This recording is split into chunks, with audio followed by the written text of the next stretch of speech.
These are the streets of Trois-Rivières, Quebec, and we're going to see a few speed limits broken here today, but that's okay, because for this day at least, the gendarmes are putting away their ticket books and cheering for these speeders all the way. Hello, everyone. I'm Jim Paulson, and along with my colleague Paul Chater, we're going to renew an old racing acquaintance as the Players Limited GM Motorsport Eastern Series travels this week to Quebec and the Grand Prix de Trois-Rivières.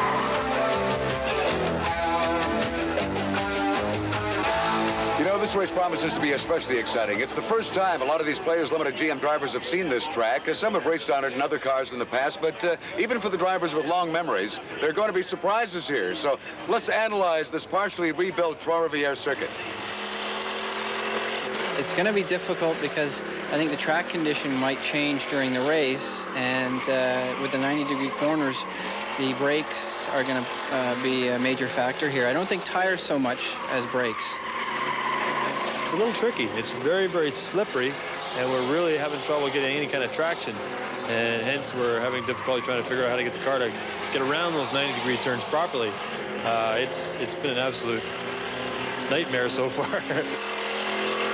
You got to use those walls to mentally, psychologically align your car with them.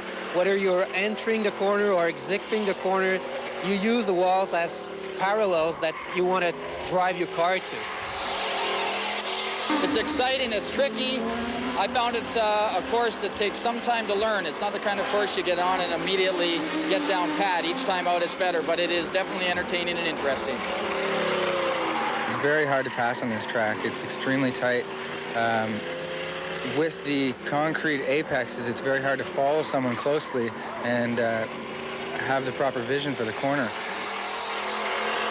The level of quality of drivers in the Players GM Motorsport Series is so high that in a matter of half an hour, all these guys who have talent, they will master the circuit.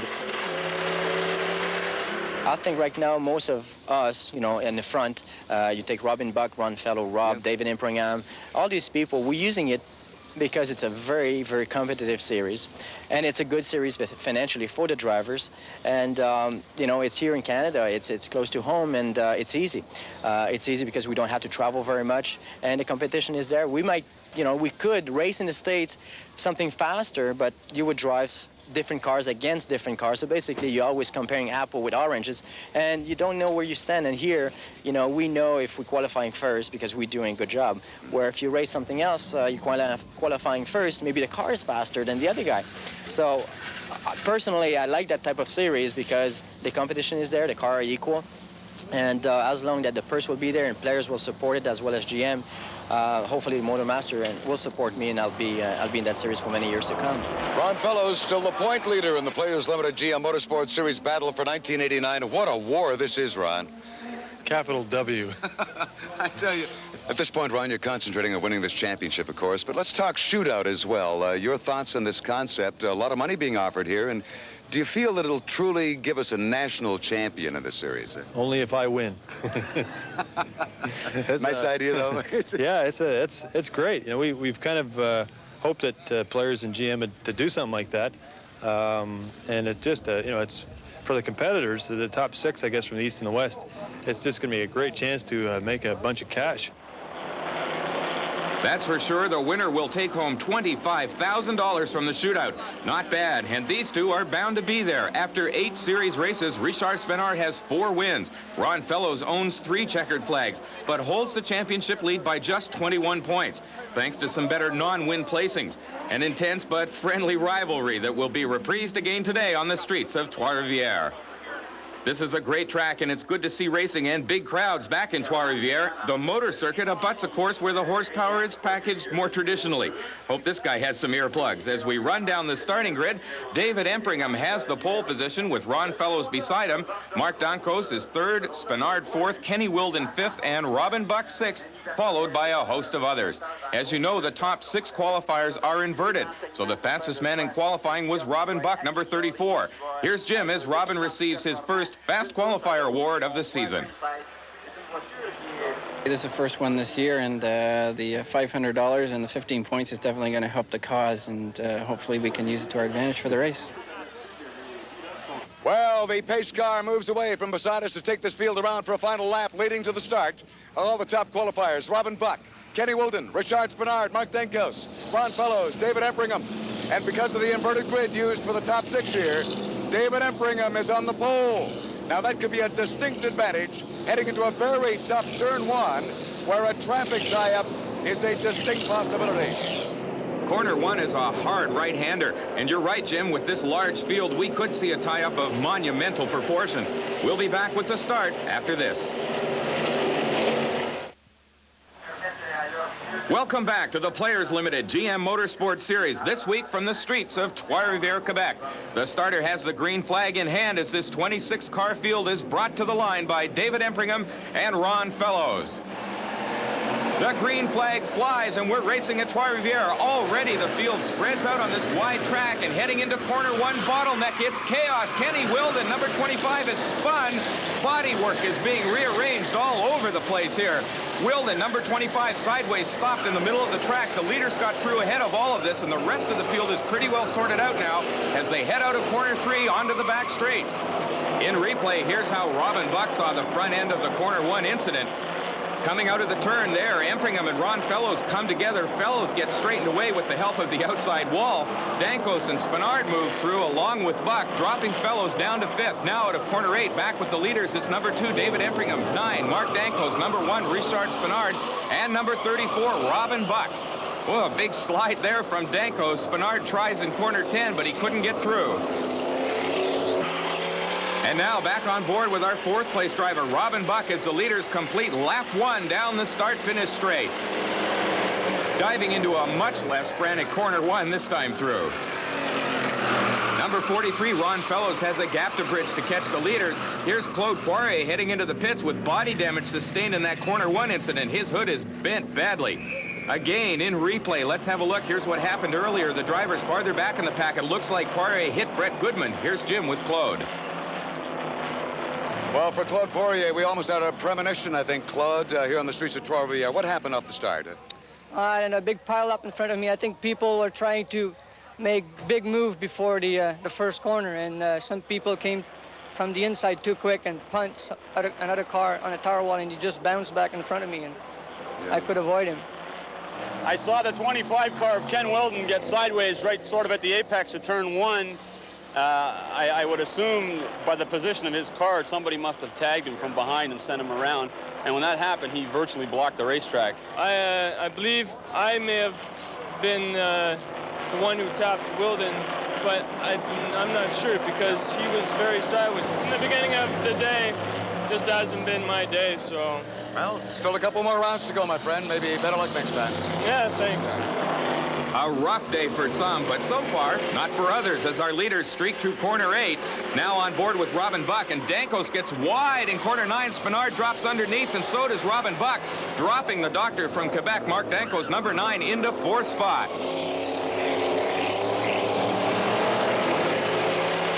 Now a driver's view from Dankos' Green Park TerraStar Camaro as the drivers line up for the entry into corner 1. And it's a very tight race among the top 5 or 6 cars as the leaders negotiate corner 2. And into turn 3 with David Empringham still on top, still making the most of the pole position he thought would help him. Earlier, Jim had a chance to talk with David Empringham. It's a great place to start from. Hopefully, I'm bound to have a little more luck than I've had, though. I seem to have good starts from there, but somehow they reel me in and push me around a little bit. Off the long back straight, it's hard braking into the 90-degree corner 6 with number 12, David Empringham, feeling the heat from his Motomaster teammate, number 1, Richard Spenard. Empringham trying to continue into the lead under pressure, and that takes experience as well as talent. David has the talent, and he's gaining the experience. But with veterans like Spenard, Buck, and Fellows right on your bumper, one small mistake and you're suddenly breathing someone else's exhaust. Now on board with Dankos, a practical demonstration as Mark goes slightly wide, and Ron Fellows exploits the error to steal 4th place. Mark tries to replay in kind, but Ron's line is better, and Mark has to settle for 5th spot.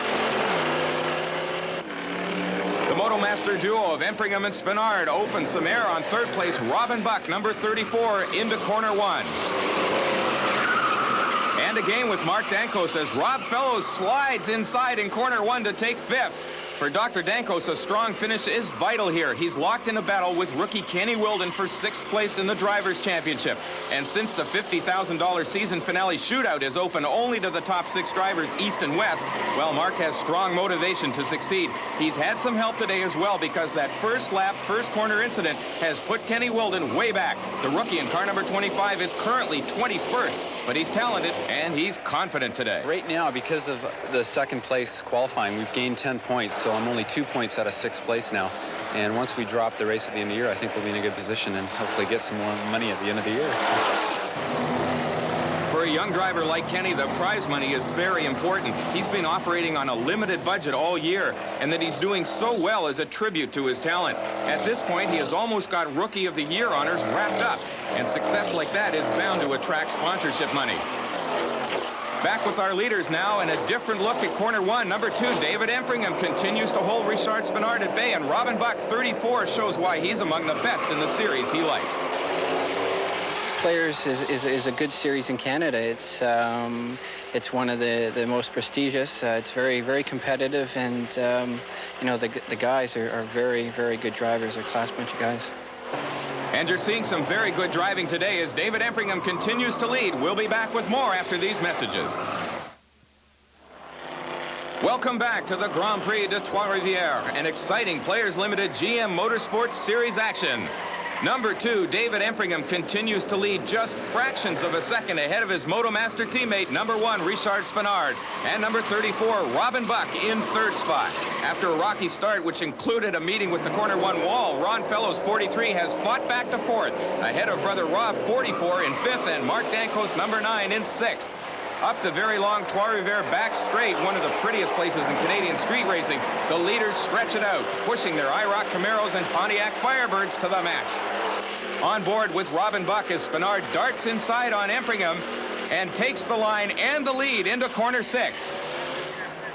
Buck moves alongside Empringham as well, placing the young driver at a distinct disadvantage. Enormous pressure here from Buck. Empringham is a nose ahead, but the next corner is a left-hander, and Buck will have the inside. Yes, he's got the line, and Ron Fellows charges too, forcing Empringham way off the track, doing some landscaping, but David emerges from a cloud of dust intact, but down 3 positions to 5th. As Spinard stays out of harm's way while Buck and Fellows fight it out for 2nd. And heading into the final corner to the start-finish straight, the Pringles machine and the Sunoco Gold Camaro look like a 2-stage rocket about to launch as Ron Fellows pushes hard for the points that will bring him the Drivers' Championship that he has been dreaming of since day 1. Rob Fellows, number 44, is now in 4th, so the Sunoco Gold team benefited greatly from Empringham's off-track excursion. But now it's the veteran Richard Spinard out front, and as Canada's winningest driver, he knows how to lead and how to win. There would be poetic justice in a win here for Spinard. Back in the 70s, Richard's team was Gilles Villeneuve in the ultra-competitive Formula Atlantic Series that was so popular at this Trois-Rivières track. And that makes him the sentimental favorite to win today in a very different machine under very different conditions. As Ron Fellows pushes past Robin Buck to take 2nd and fills Spinard's mirrors with the competitor he fears the most. The rivalry between Richard Spinard and Ron Fellows is perhaps the most intense in Canadian motorsport. But Ron had better keep a close eye on the man in 3rd place, Robin Buck, there in the red car, number 34. Robin is waiting right behind those two, waiting for a mistake and trying to capitalize or find a place to pass through this concrete tunnel.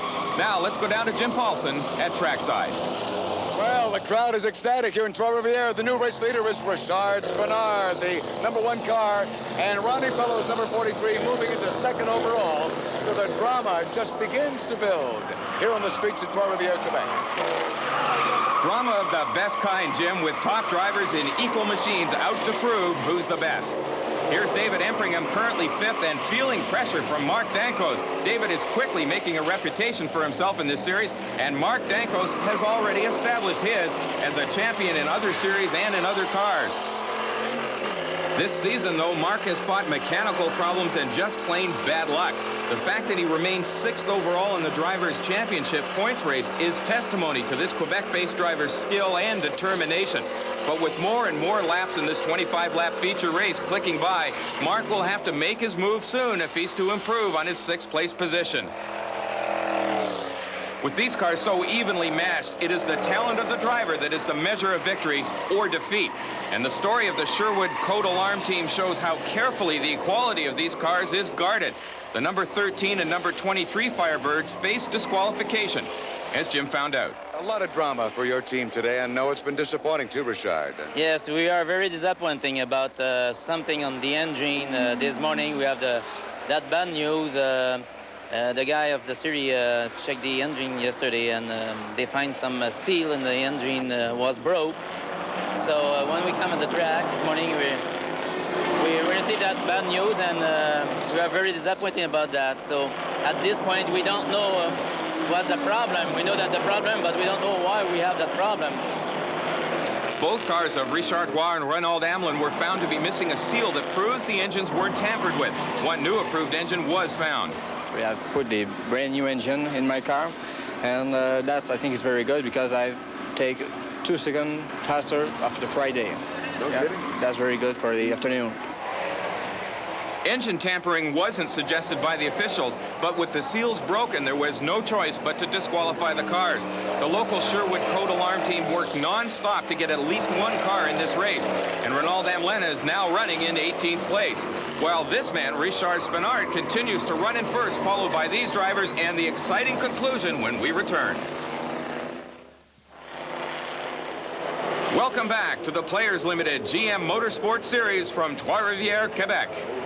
A large and enthusiastic crowd on hand for the return of racing to this tremendous circuit. And more excitement coming in corner 1 as Sean Grossman, number 29, swaps in for in. At 17, Sean is the youngest driver to enter this series. His background is go-karting, where he's scored well, but this series is giving him all he can handle.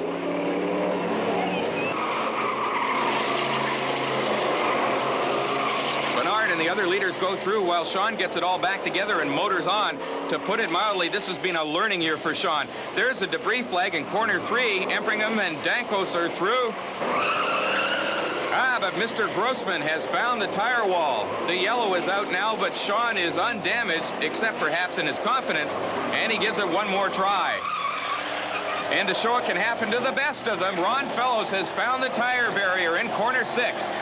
Look at him smoke out of there with no apparent damage. I'll bet there's some smoke coming out of his ears, though, as that error cost Ron 2 positions as Robin Buck and brother Rob Fellows move into 2nd and 3rd. So a shuffle at the top with only a few laps to go. It's now number 1, Richard Spinard in 1st, followed by number 34, Robin Buck in 2nd. Number 44, Rob Fellows in 3rd. 43, Ron Fellows in 4th. Number 2, David Empringham in 5th. And number 7, Mark Dankos in 6th. The leaders are encountering back markers now, traffic that could pose some passing problems. More action in corner 1. Robin Buck is pushed wide by Rob Fellows, and now on board with Robin as he reels it in, but Rob pulls better speed out of corner 1 and into corner 2 to take 2nd from Robin Buck. Now setting up for corner 3, a tight left onto the back straight. Robin makes good exit speed, and he sets his sight on Rob Fellows. Up through the gears now, and Robin Buck drops inside. Yes, he's got the speed. And he motors right by Rob Fellows to reclaim 2nd place. A chippy move by the Pringles driver. Meanwhile, driving superbly and confidently, as he does most of the time, Richard Spinard has a comfortable margin over the dueling Robin Buck. Spinard is a 2-time champion in this series, and a win today will bring him to within a few points of Ron Fellows in the quest for this year's championship. There's Ron now. He's moved past his brother to take 3rd place, and Rob bounces off the track, giving 4th to David Empringham, as Mark Dankos moves out of the dust to take up station on Rob Fellows' tail. There has been some very hot racing among the top 6, and we can expect to see more of it with only 2 laps to go. Richard Spinard is now encountering plenty of back markers. He'll have to watch them, watch his mirrors, and drive to conserve his tires and the brakes, which will be showing definite signs of wear and tear this late in the race. Well, Robin Buck won't have that luxury, with Ron Fellows and the others waiting shark-like in his slipstream for the slightest error. Now along the fastest part of the course, the drivers will be wondering just how well their brakes will hold when they hit that hard left-hander at the end of the straight. And Rob Fellows shows his brakes are just fine, thank you, as he outbrakes David Empringham to take fourth. On board with Mark Dankos, as he too takes advantage of David's surprise to move into fifth and push Empringham back into sixth. And the start-finish line, Richard Spinard gets the one-lap signal, and he knows he is less than 2 miles from notching his 4th consecutive victory. The number 3 Woodbridge Firebird of the series' only woman driver, Catherine Teasdale, currently in 18th, shows race leader Richard Spinard the way into corner 3. And in a daring move, David Empringham literally slides under Mark Dankos on corner 1 to regain 5th. I don't think Dankos expected young David to try that, and it looks like he'll have to settle for 6th with less than a lap remaining.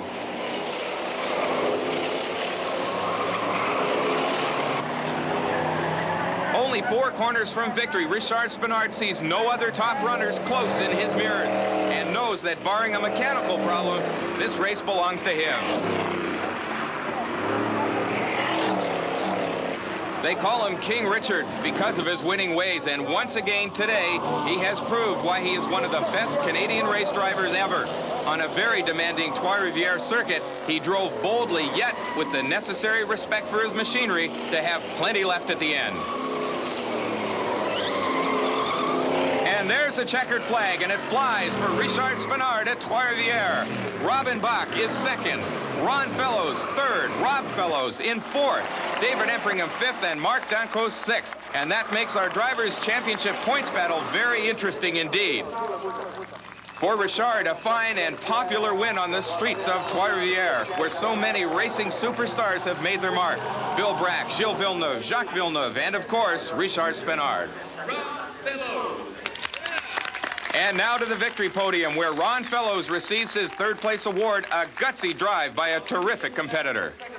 From Willowdale, Ontario, Robin Buck. And in 2nd, the man who might one day move to the top step for good, Robin Buck. Richard Spinard.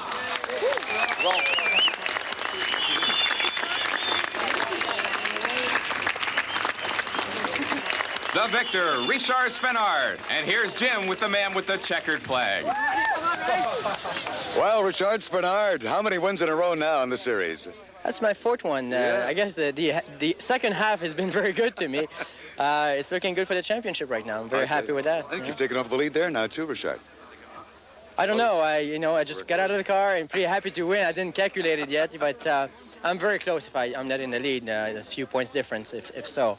So that was a good race for us. The car worked well all weekend, and I did my job behind the wheel, and we finished first. Well, that wraps up the excitement from the streets of Trois-Rivières, Quebec. A superb race, a great show for us all. Join us next time we go racing with the Players Limited GM Motorsport Series East and West for the final regular season races leading up to the National Shootout. It's bound to be terrific. See you then.